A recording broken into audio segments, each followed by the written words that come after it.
Eu sou Mário Persona e essas são as respostas que eu dei aos que me perguntaram sobre a Bíblia.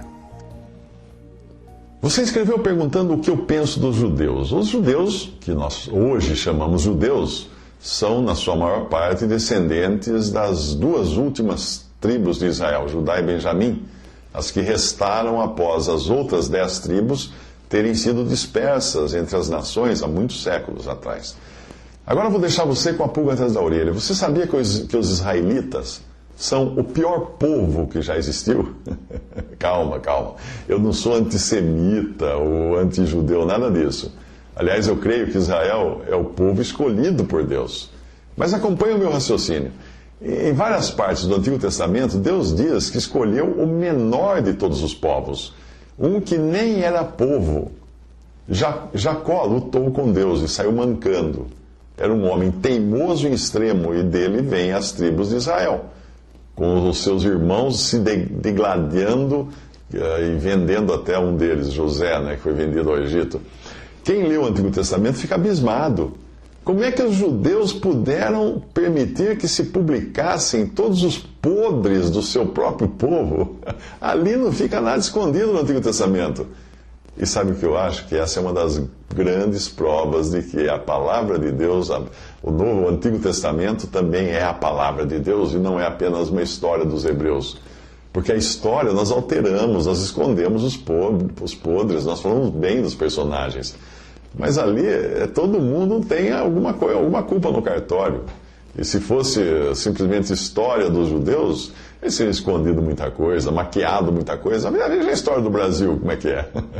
Mas voltando ao raciocínio, Deus escolheu o povo mais teimoso, mais complicado, o pior que ele encontrou, para fazer desse povo um povo todo seu. Mas por que Deus fez assim?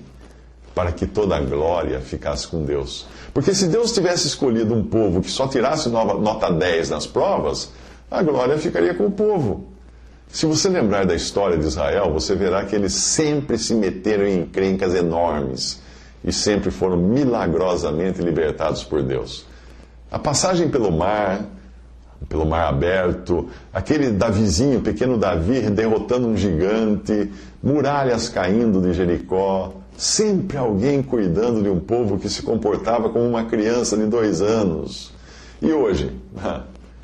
Vai continuar complicado e vai complicar mais ainda. O melhor para esse povo vai ficar para o futuro, mas ainda faltam algumas boas palmadas na criança, até eles aprenderem submissão e obediência a Deus. Os palestinos podem brigar o quanto quiserem, mas a terra será dos judeus, não tem jeito.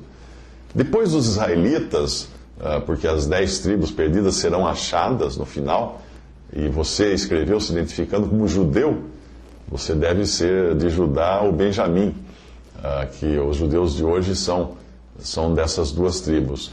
Mas tudo vai voltar lá para o final. E não importa quanta briga aconteça, Deus vai cumprir a promessa que deu a Israel, de colocá-los naquela terra. Aliás, os palestinos hoje são uma pedrinha no sapato dos judeus, porque eles desobedeceram a Deus séculos atrás. Os judeus desobedeceram. Quando eles deviam ter resolvido o problema dos filisteus do jeito que Deus ordenara, eles acabaram se casando com as suas mulheres. Os filisteus do passado são os ancestrais dos palestinos do presente. Embora muitos contestem, falem que não, que os palestinos são outro povo, mas, mesmo que sejam outro povo, os palestinos adotaram a identidade dos filisteus quando eles dizem que eles estavam na terra antes dos israelitas chegarem. Então, eles são, sim, os descendentes dos filisteus que Deus tinha ordenado que fossem expulsos da terra, naquela época. Mas os israelitas casaram-se com as mulheres dos filisteus, deviam ser bonitas, né? Na década de 1980, eu traduzi um livro chamado Acontecimentos Proféticos, que fala dos acontecimentos do futuro. Foi escrito pelo canadense Bruce Anstey. E esse livro se baseia nos profetas do Antigo Testamento, nos Salmos, e traz também mapas nesse livro da movimentação dos exércitos nas batalhas finais que ainda vão acontecer na Palestina. Os poderes de hoje estão se realinhando da mesma forma como eles eram no passado. você tem um Império Romano, que hoje é uma Europa unida, e você tem diferentes blocos de poder, todos eles montando um palco para o que vai acontecer no final. E no final Israel vai ficar com a terra, sim, senhor. O Egito será abençoado juntamente com Israel e com os ismaelitas, que são os árabes. Porém, Edom, que hoje é a Jordânia, vai desaparecer. O mesmo vai acontecer com a Babilônia, que hoje é o Iraque, embora permaneça a Pérsia, que hoje é o Irã. É interessante conhecer a história passada na Bíblia, mas é mais interessante ainda conhecer a história futura. E a Bíblia mostra como é que vai ser o futuro.